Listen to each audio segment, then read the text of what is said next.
This is the Soviet T-34. It's been called the world's first super tank and has been regarded by most historians as the most influential tank of the Second World War. It, without a doubt, helped change the course of the war on the Eastern Front. When first introduced in 1941, the T-34 surprised German forces with its capabilities, even impressing German General von Kleist, who called it, quote, the finest tank in the world at the time. But the larger the legend, the more the lines are blurred between fact and fiction.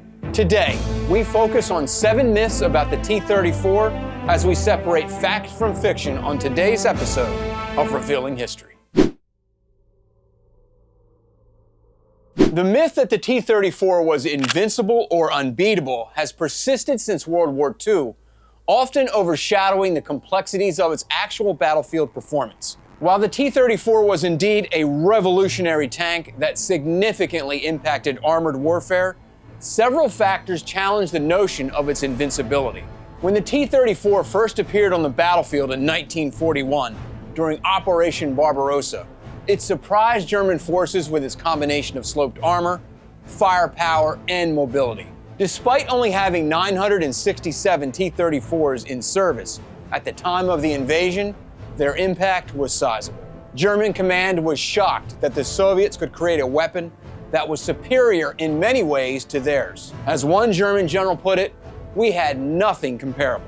The T-34's design allowed it to withstand hits from many German anti-tank weapons at the time, leading to early reports of its effectiveness. Some accounts describe it as shrugging off fire from half a dozen German tanks and advancing with ease. This initial success contributed to the perception of the T-34 as an unbeatable force. Despite its impressive specifications, the T-34's actual combat performance did not consistently match its legendary status. Throughout 1941, Soviet forces suffered staggering losses, with reports indicating that for every German tank destroyed, 7 T-34s were lost. The tactical combat record showed a 2-to-3 loss ratio against German tanks, raising questions about the effectiveness of the T-34 as a complete weapons system. And there were some design limitations that the Soviet crews had to deal with. The tank's 2-man turret limited its fire control efficiency, and poor optics and vision devices hindered crew situation awareness, making it difficult for T-34 crews to engage multiple targets effectively. Early models faced significant mechanical issues, with reports indicating that up to 40% of losses were due to mechanical failure rather than enemy action. And the T-34's engine had a limited lifespan, and many tanks broke down before they even reached combat. In 1942, T-34s could reportedly only travel about 22 miles before they broke down. As the war progressed, German forces adapted their tactics to counter the T-34. They developed effective anti-tank strategies and improved their own tank designs, such as the Panther and the Tiger tanks, which could engage the T-34s on more equal terms. This adaptation further diminished the T-34's perceived invincibility as German commanders learned how to exploit its weaknesses. The belief that all T-34 tanks were of consistent high quality is a misconception that overlooks the significant variations in production quality and performance throughout the tank's production history. While the T-34 is celebrated for its innovative design that had a significant impact during World War II, several factors contributed to its inconsistencies in its quality. The T-34 was produced in multiple factories across the Soviet Union, leading to serious discrepancies in build quality. Different factories employed varying production techniques, which resulted in inconsistencies in armor strength and overall construction. Reports indicated that the quality of armored steel ranged from poor to excellent, with some components exhibiting issues such as shallow penetration, poor fusion, and cracking in welds. These manufacturing flaws could compromise the tank's structural integrity and performance in combat. And due to the urgency of warfare production demands, quality control also suffered. The Soviet leadership recognized that negligence during production and carelessness in assembly led to many of the T-34's deficiencies. For instance, Stalin himself issued orders addressing complaints about mechanical failures, acknowledging that many tanks were lost due to production deficiencies rather than enemy action.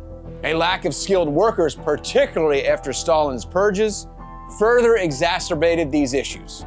While the T-34 was designed to be a rugged and reliable vehicle, many early models experienced significant mechanical failures. Reports suggested that a substantial percentage of T-34 losses were due to equipment malfunctions rather than combat damage. As previously mentioned, in 1941, it was noted that approximately 40% of T-34s were lost due to mechanical issues. The reliability problems persisted throughout the war, with engines frequently failing and transmissions prone to breakdowns. The T-34 was not technologically superior throughout World War II. While innovative early on, other tanks eventually matched or surpassed its capabilities as the war progressed. When first introduced in 1941, the T-34 did have significant technological advantage over contemporary German tanks, such as sloped armor, a 76.2mm gun that was capable of penetrating most German tanks, and wide tracks and Christie suspension that gave it good mobility, especially in muddy or snowy conditions. But the Germans quickly adapted. By early 1942, the Panzer IV was upgraded with a long barrel 75mm gun capable of penetrating the T-34's armor. German tank crews improved their gunnery skills to exploit the T-34's weaknesses, and new tactics were developed to counter the Soviet tank formations. The Germans also developed the Tiger II to address the shortcomings of the Tiger I, but it didn't see action on the battlefield until 1944, too late to make much of an impact. As innovative as the T-34 was, it did have some design limitations. Some we've already mentioned, but there were others. One major issue the Russian tank crews faced was the inability to communicate effectively. Early models lacked radios, hindering communication and tactical coordination. The T-34's controls, especially the transmission, required significant physical effort to operate. The manual gearbox was notoriously difficult to shift, requiring strength and skill. This added to driver fatigue and made smooth operation of the tank very challenging. Upgrades were made to the Russian tank with the introduction of the T-34-85, which sported a larger turret and more powerful 85mm gun. But these improvements were largely reactive to German advancements rather than maintaining clear technological superiority. No, the T-34 was not comfortable for its crews. In reality, the T-34 had significant ergonomic issues that made it challenging and often uncomfortable for its crew to operate effectively. It was described as crudely built, with minimal amenities for its crew. Some versions lacked basic features like proper seating for all crew members. The T-34's sloped armor design, while innovative for protection, significantly reduced the tank's internal volume. This resulted in an extremely cramped fighting compartment. The two-man turret of the early models was particularly cramped, forcing the commander to also act as the gunner. The loader had to work in a very confined space, making it difficult to access ammunition quickly. And the driver's position was tight, with limited visibility and poor ergonomics. Due to wartime production pressures, many comfort features were omitted. Some T-34 tanks were sometimes delivered without a proper driver's seat, forcing crews to improvise with folding cots. And if seats were included, they generally lacked padding and ergonomic features which were minimal or non-existent. Early models lacked a proper commander's cupola, restricting situational awareness, and vision slits were small and offered narrow fields of view. The T-34 was equipped with a Christie suspension, which allowed the tank to operate at good speeds with good cross-country performance. But it lacked shock absorbers, resulting in a rough ride, especially over uneven terrain.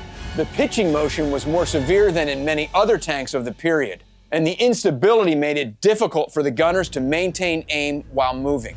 The T-34 had a poor climate control system, meaning that the interior was unbearably hot in the summer, and poor insulation made it downright frigid during the long, harsh Russian winters. Poor sealing allowed exhaust fumes to enter the crew compartment, and the engine and transmission produced high noise levels inside the tank, making communication between crew members difficult and contributing to fatigue during long operations. All T-34s were not created equal. There were significant variations in production, design changes, and combat performance of the T-34 throughout World War II. Quality control varied significantly between factories and production periods. Some T-34s were well built, while others suffered from poor welding, substandard materials, or rushed assembly.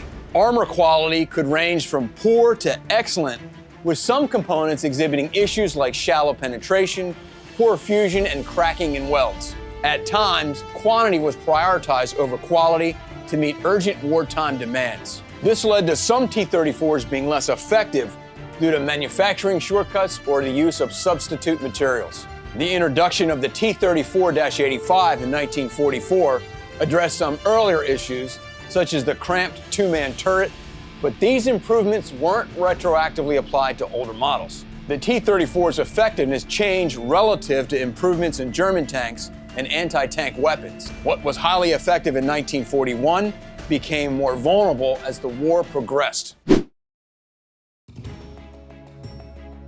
The T-34's design faced significant bureaucratic hurdles and skepticism from Soviet military leadership when first proposed, and there were concerns about its cost and complexity compared to existing Soviet tanks like the BT series. The poor performance of Soviet tanks in the Winter War with Finland from 1939 to 1940 helped overcome some resistance to the T-34's adoption. In 1940, full-scale production was ordered, but only 183 were produced, well short of the goal of 600.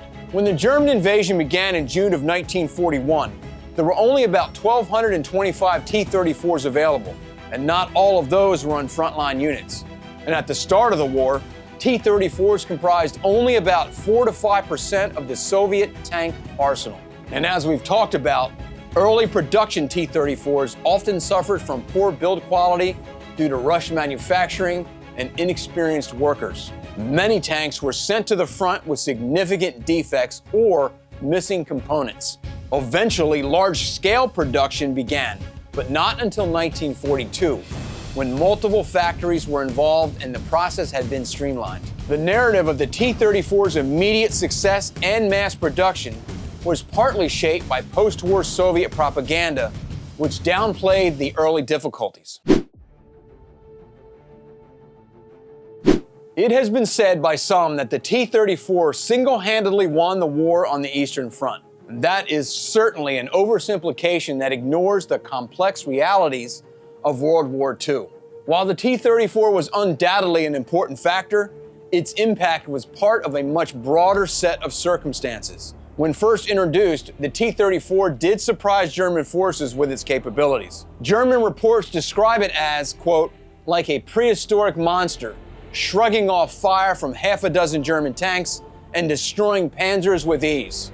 And Adolf himself stated that had he known about the T-34, he would have delayed the invasion. But at the start of the invasion, there were only 967 T-34s in Soviet frontline units. And those early models, as we've discussed already, faced significant challenges. In addition to the design and quality control issues, crew training was often inadequate, with some drivers having less than 5 hours of experience. While the T-34 could be produced in large numbers, losses were also substantial.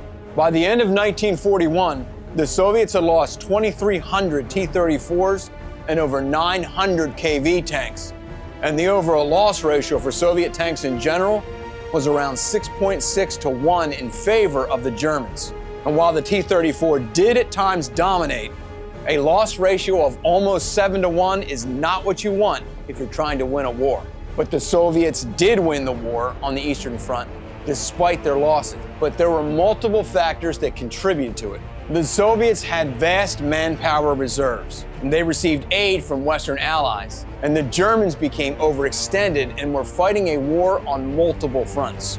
These included not only the Western Front, but also North Africa. And of course, the Soviets were fighting for and on their homeland, so their motivation to win was much higher than that of the average German soldier, many of whom probably did not want to be there in the first place. In many ways, the idea that the T-34 single-handedly won the war was partly a product of post-war Soviet propaganda, which sought to emphasize Soviet technological prowess and downplay other factors, including Allied assistance. And while the T-34 was an important factor in the Soviet war effort, it did not single-handedly win the war on the Eastern Front.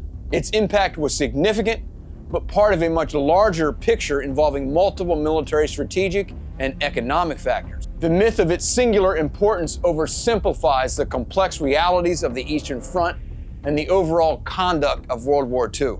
Regardless of the fact that some of the impact the T-34s had during World War II was over-exaggerated, it was revolutionary for its time and has influenced many other tank designs since. The SR-71 Blackbird was also revolutionary and influential. It performed its mission nearly flawlessly for decades. But all good things must come to an end, and that is certainly true of the Blackbird. To learn what happened to the SR-71 and why it was retired, click the screen now. Thanks for watching, and until next time, I'm Dennis Gill for Revealing History.